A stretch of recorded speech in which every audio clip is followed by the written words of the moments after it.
In this video, I'm going to go over the history of the New York Mets. Stick with me and I'll tell you all about them.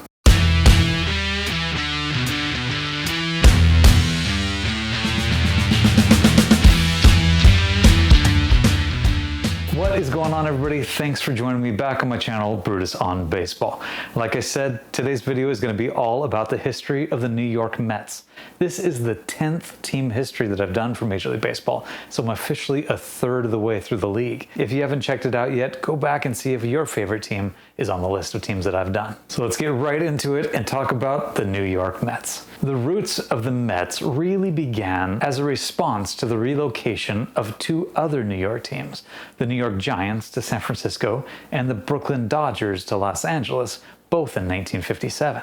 The flight of these teams was a slap in the face of sorts to New York and left the United States' largest metropolitan market with only one team left, the Yankees, and no team anymore in the National League. After the move of the Dodgers and Giants, the American and National Leagues weren't really openly considering expansion beyond the original 8 teams in each league, at least at that time. They'd been operating that way since 1903, and they didn't really see why they had to do anything differently. So in response, the Mets actually got their start as one of 5 inaugural teams of the Continental League that was proposed in 1959 by New York-based lawyer and champion Bill Shea. The new league was supposed to be a direct challenge to the American League and the National Leagues. And in addition to New York, teams were proposed in Denver, Houston, Minneapolis, Toronto, Atlanta, Dallas, and Buffalo to start play in 1961. In response to the proposed Continental League, the American League and the National League both decided to expand by 2 teams each, with New York being named one of those teams, along with the Houston Colt 45s in the National League. The Mets were chosen because the National League didn't want to concede the largest market in the country solely to the American League. And once the Mets team was accepted by Bill Shea, the drive to form the Continental League was crushed entirely. The majority team owners for this new New York team were Joan and Charles Payson, with Joan actually being the one that had more interest in the team compared to her husband. Several team names were considered, including names such as the Continentals, the Skyliners, the Skyscrapers, the Jets, the Empires, and even the Islanders. And remember, this was still before the time that the New York Jets or the New York Islanders actually existed. But the team settled on the name Mets because it was similar to the corporate name for the team, the New York Metropolitan Baseball Club Incorporated, and it was also reminiscent of the same name used by the New York team based in the American Association from 1880 to 1887. And the Mets would be based in Queens, New York, and they would forge their following from the Giants and the Dodger fans that had been abandoned by their teams only 5 years before. That's why the Mets have the color scheme that they do: orange to appeal to Giants fans and blue to appeal to Dodgers fans. The Mets would start play for the 1962 season. They would fill out their roster with the first ever expansion draft, selecting 22 unprotected players from the rosters of other teams. But the Mets didn't decide to go young with future potential. Instead, they chose veteran players on the back end of their careers that had previous ties, usually with the Giants or the Dodgers, to appeal to the former fans of those team bases, including guys like future Hall of Famers Gil Hodges, Duke Snider, and Richie Ashburn. They even hired former Yankees manager Casey Stengel out of retirement, but it did little good as the team performed incredibly poorly with this aging roster. The inaugural 1962 team would go on to win 40 games and lose 120, the record for number of losses in a season, at least until the Chicago White Sox broke that record this year in 2024 with 121 losses. But the New York fans seemed to embrace the Mets' ineptitude despite all the losing, and their fan base actually grew throughout their first decade.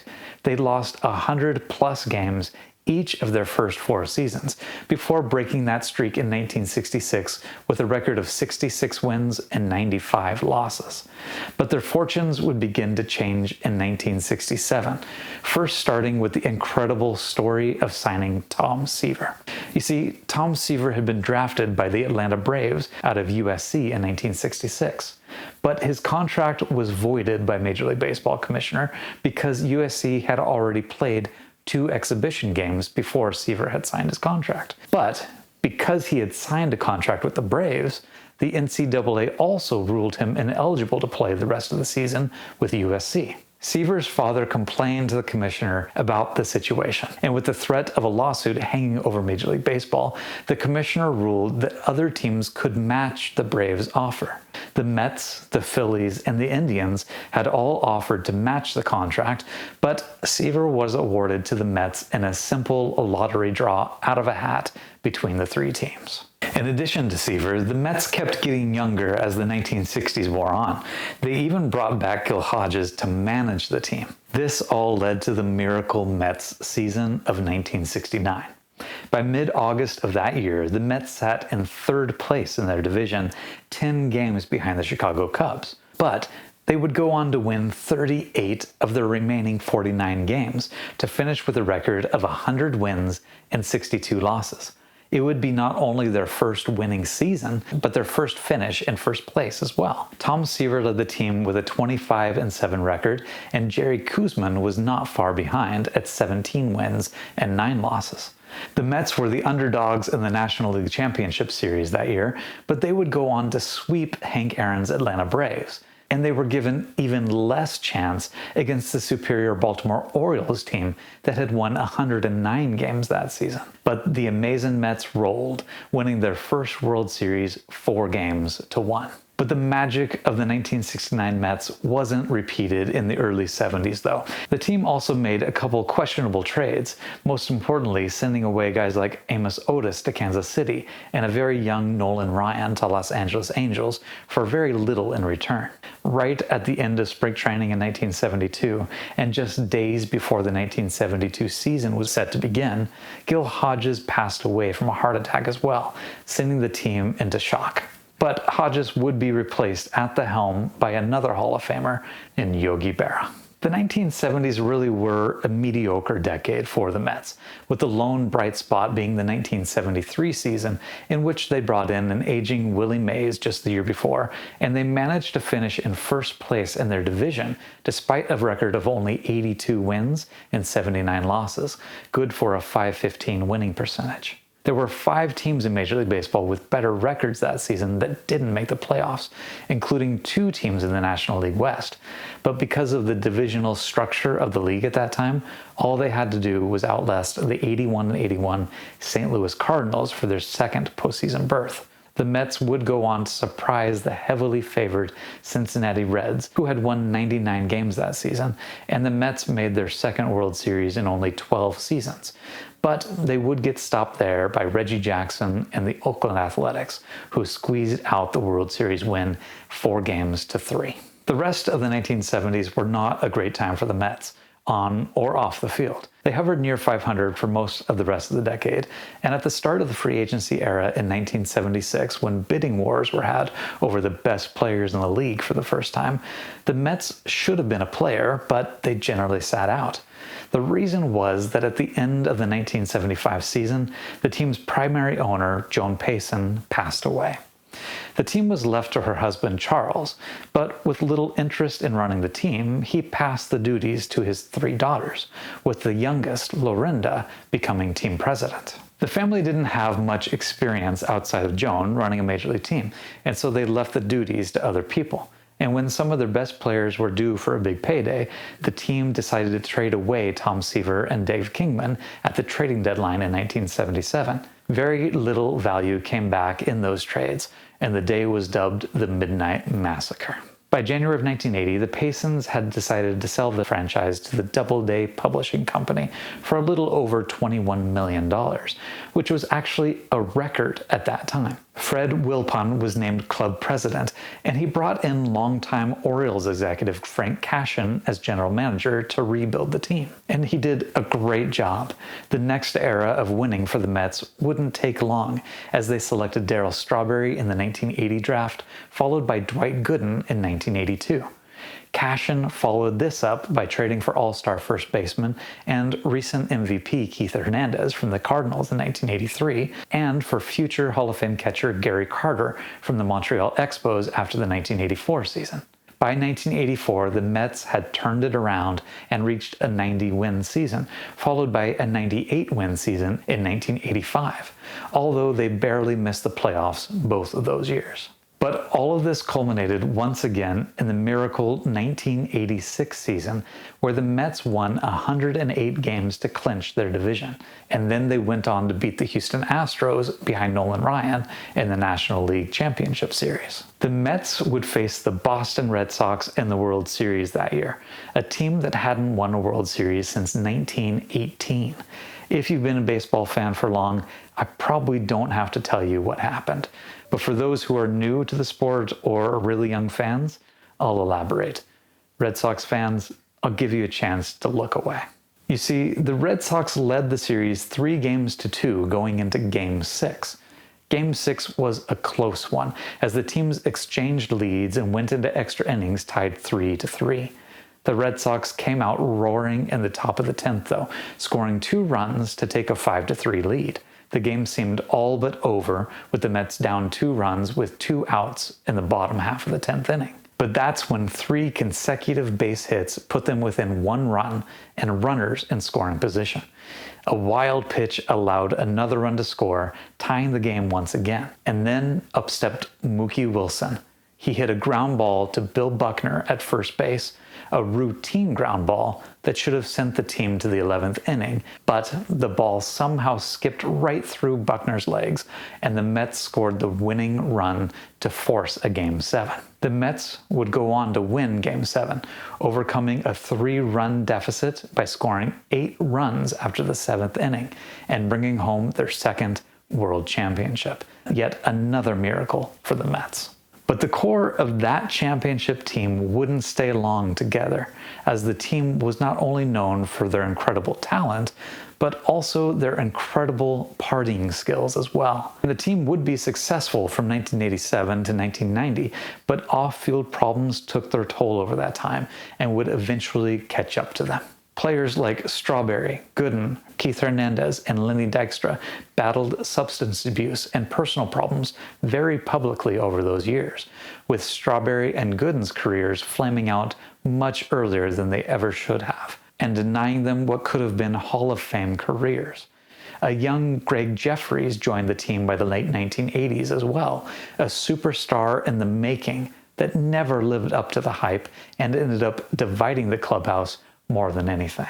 And by 1991, the team had fallen apart, to be replaced by expensive veterans like Eddie Murray, Bobby Bonilla, and Vince Coleman, and trading Greg Jeffries to the Royals for Brett Saberhagen. But that veteran team flopped once again, and the Mets found themselves and their players constantly in the middle of drug abuse or behavioral issues. The Mets were mired in mediocrity once again from the early 1990s until they started to show signs of life again in the 1997 and 1998 seasons. The turnaround this time began with the acquisition of John Olerud from the Blue Jays for the 1997 season, and followed closely by the trade for Mike Piazza from the Dodgers, by way of the Miami Marlins, of course, early in the 1998 season. They would narrowly miss the playoffs in 1998, but the team filled out the roster with players like Robin Ventura and Armando Benitez for the 1999 run. They made the playoffs again in 1999 and even reached the National League Championship Series,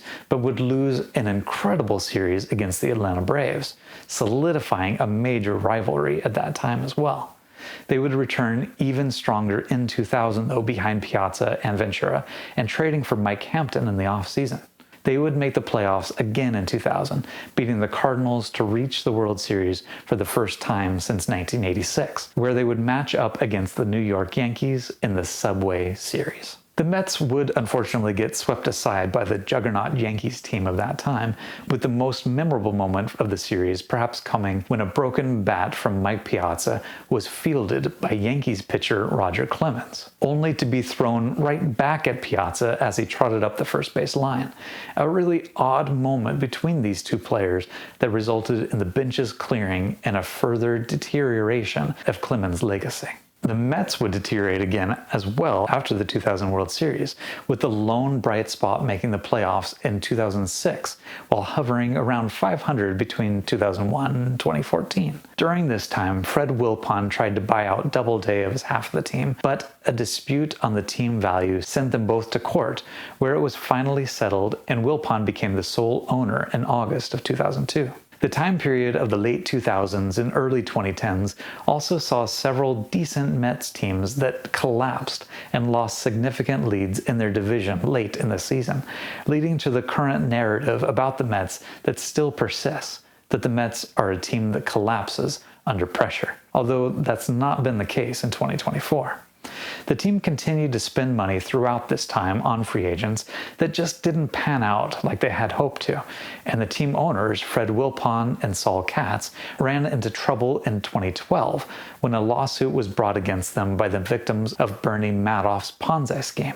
Wilpon and Katz settled that lawsuit, but the cost resulted in them having to sell 12 different 4% minority shares of the team, thereby retaining only 52% of the team ownership and severely handcuffing the Mets in the free agent market, at least for that time being. The team made the playoffs again in 2015 behind the strong pitching of young hurlers Jacob deGrom, Matt Harvey, and Noah Syndergaard, but they would go on to lose an exciting World Series that year to the Kansas City Royals. They continued to have some success between 2016 and 2023 behind guys like deGrom, Francisco Lindor, and Pete Alonso, reaching the postseason in 2016 and 2022, but losing in the wildcard round both of those years. During this time period, the Mets were also sold by Wilpon to hedge fund manager Steve Cohen for $2.4 billion, a far cry from the $21 million that the team was bought for by Doubleday and Wilpon in 1980. The Mets recently made it as the last wildcard team in 2024, behind an incredible year from Lindor, and they even managed to bounce the Milwaukee Brewers in the wildcard round. But as of recording for this video, they are locked in a crazy battle with the Phillies to move on, and we'll just have to see how that all plays out. So looking through all of that history, the New York Mets have been to the playoffs a total of 11 times out of 63 seasons. They have represented the National League in the World Series a total of 5 different times, winning 2 of those times in 1969 as the Miracle Mets over the Baltimore Orioles, and 1986 with another miracle of sorts against the Boston Red Sox. And an interesting tidbit here, the Mets have actually been to the World Series more than any of the other expansion teams in Major League history. Let's talk about other interesting facts about the Mets' history. The Mets were the worst team in Major League Baseball in the early and mid-60s, like I talked about already, which made them the obvious recipient of the very first overall draft pick in the very first Major League draft that was held in 1966. The Mets would choose a high school catcher from California in Steve Chilcott, who would go on to become the first #1 overall draft pick to retire from baseball without ever playing a game in the major leagues, a feat that has only been matched twice since then. The second pick in that 1966 draft, that was a young outfielder by the name of Reggie Jackson, who the Mets passed over. Another interesting story. All eyes were on New York on September 21st, 2001, when the Mets played in the first sporting event to be held in New York only 10 days after the events of 9/11. All the rescue workers from the NYPD, NYFD, and EMTs were honored before the game, making for a very emotional night. The Mets were trailing the Braves 2-1 in the bottom of the 8th inning when Mike Piazza stepped up and launched a home run deep into the night that sent the crowd into an emotional frenzy and won the game for the Mets. Although the game may have been small, especially in terms of the Mets season, the moment was large in the minds of fans at the stadium and across the country. I remember that moment sending chills down my spine when I watch it, and it still has that same effect when I see it today. And the last little interesting tidbit here, the Mets had also gone the longest amount of time as a franchise, more than 7,800 games, without one of their pitchers throwing a no-hitter.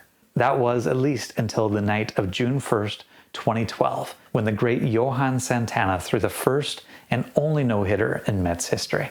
It had almost been accomplished twice before by the great Tom Seaver, but he lost 2 no-hitters, both of them with 1 out in the 9th inning. Now let's move on and talk about ballparks.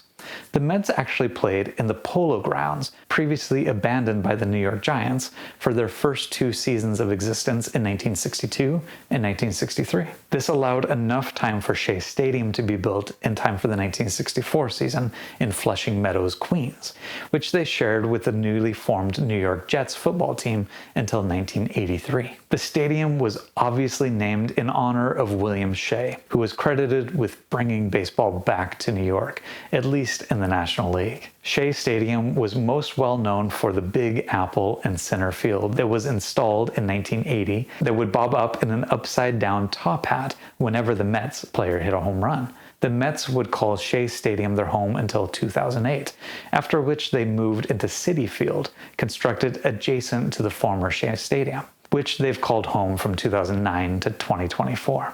At first, the Mets planned to retire the Big Apple along with Shea Stadium, but fans started a petition that resulted in the team installing a new and much bigger Big Apple in the new Citi Field that still rises each time a Met hits a home run. Now let's talk about team colors, logos, and uniforms. As previously mentioned, the team colors were chosen as a tribute to the former Giants and Dodgers teams that made their home in New York prior to '57. The Mets uniforms and logos, though, have remained incredibly consistent throughout their entire history, with the primary logo being the Mets written across the New York skyline, all within the outline of an orange baseball. And most of that skyline actually has a meaning too, starting with the church and the Williamsburg Savings Bank building all on the left side. That gives a nod to Brooklyn, followed by the Woolworth building, and then the Empire State Building. And then at the far right is the United Nations headquarters. The various buildings and the suspension bridge across the front were selected to show that the Mets bring together fans in all 5 boroughs of New York City. And the hat logo is, of course, that well-known orange New York letters on blue background. The team colors have always been blue and orange, with black introduced as a secondary color in 1998, but it was generally phased out by 2012. The Mets uniforms have always been the white with blue pinstripes and the Mets script for home games, with the gray uniforms with various styles of New York lettering in the front for away games. The team did play occasionally with all black jerseys and with all blue jerseys, but none of those have really established a permanent place with the team. Mets players have never won an MVP award in the history of the team, with several close calls, like in 1988 when Darryl Strawberry and Kevin McReynolds both finished in 2nd and 3rd place to Kirk Gibson. Mike Piazza finished in 3rd place in 2000, and David Wright had a 4th place finish in 2007. But the closest race was in 1969, when Tom Seaver won the Cy Young Award and placed 2nd in the MVP voting, only a few percentage points behind Willie McCovey. Francisco Lindor had an MVP caliber season in 2024, but unfortunately he now shares the National League with this guy named Shohei Ohtani. So it's not likely that he's going to win it this year. On the other hand, a total of 4 pitchers have won 7 Cy Young Awards for the Mets, including Tom Seaver, who was responsible for 3 of those in 1969, 1973, and 1975. Dwight Gooden brought one of them home with one of the best seasons in modern pitching in 1985. R.A. Dickey won in 2012, and Jacob deGrom won 2 in 2018 and 2019. A total of 17 players or managers in the Hall of Fame represent the Mets franchise history, including only 2 players that are actually in the Hall of Fame wearing a Mets cap, in Tom Seaver and Mike Piazza. A lot of really great Hall of Famers finished their careers with a year or 2, or sometimes even less, playing for the Mets, including guys like Willie Mays, Duke Snider, Warren Spahn, Richie Ashburn, Yogi Berra, and Rickey Henderson. The next player likely to be inducted into the Hall of Fame that spent time with the Mets is Billy Wagner, who I think will be inducted in the next class of 2025 after getting 74% of the votes last year, but I'm not sure he'll wear a Mets hat. Not too far behind is Carlos Beltran, who got 57% of the vote last year in his 3rd year of eligibility, although his case will have to play out since some voters might hold the 2017 Astros scandal against him, while many other voters will probably look past it. Looking even further into the future, there's not that many Mets players in the next 5 years of ballots that are likely to make it, with Robinson Cano having the best case, but not likely to get support given his PED history, and David Wright not likely to gather much more than 10% of the vote, although he may remain on the ballot for his full 10 years. When considering current players that are still playing, Justin Verlander and Max Scherzer spent limited time with the team, but they're both locks to make it into the Hall of Fame. Francisco Lindor looks to have the best shot if he can keep up his current production into his mid-30s. And a guy like Jacob deGrom always has a chance because of his incredible peak, but he will have to have several more healthy years to really get much consideration. Looking back in time, there are several players that are likely to drum up support with the Veterans Committee. The most likely Mets players, in my opinion, that have the best shot for a committee would be Keith Hernandez, who hasn't had much historic support, but gets more and more with the development of analytics over time. And then there's Gary Sheffield, who played his last year and hit his 500th home run with the Mets, and came close in his final year of balloting in 2024 at 64%. And then there's Johan Santana as well, who also didn't get much love on the crowded ballot of the late 2010s. And finally, Jeff Kent, who spent a handful of seasons with the Mets early on in his career and is likely to get quite a bit of support in his first time eligible with the Contemporary Era Committee in 2026. The list of best players in Mets history is riddled with stories of what could have been. For position players, I would probably put him this way. I would start with David Wright, who was essentially done by the age of 32 due to back injuries. After Wright, I would probably put Darryl Strawberry, who was essentially done by the age of 29 due to drug problems. And third, I would put Mike Piazza, although his best years really were with the Dodgers, if we're being honest here. And fourth, I'd put Carlos Beltran, even though his tenure with the team was pretty short. And in fifth, I'm going to pick Francisco Lindor, who I give the edge to over Keith Hernandez because he's likely to continue putting up stats for several more years to come for the Mets. And the list of best pitchers of all time for the Mets franchise would be Tom Seaver. Easy choice by far for the best pitcher, even though he was traded away from the team at the age of 32. After Seaver, I would pick Dwight Gooden, who had his best years before the age of 22 and was done with the Mets by the age of 29 due to drug problems as well. After Gooden, I would pick Jacob deGrom, who had the opposite problem from Gooden of not getting started in the major leagues until the age of 26 and having injuries derail his career by 34. And in fourth place, I'd pick a longtime Met, Jerry Koosman. And then I'd round it out probably with a guy in fifth place like Sid Fernandez, who spent the majority of a solid career with the Mets. Whereas a guy like David Cone was really great, but he only spent about 5 great seasons with the team, as opposed to a much longer tenure by Fernandez. So that is the history of the New York Mets. Be sure to check out all these other videos for team histories that I've done before and share this with any Mets fans out there that you think would enjoy it. Until I see you next time, keep talking baseball, enjoy the 2024 playoffs, and we'll see you around.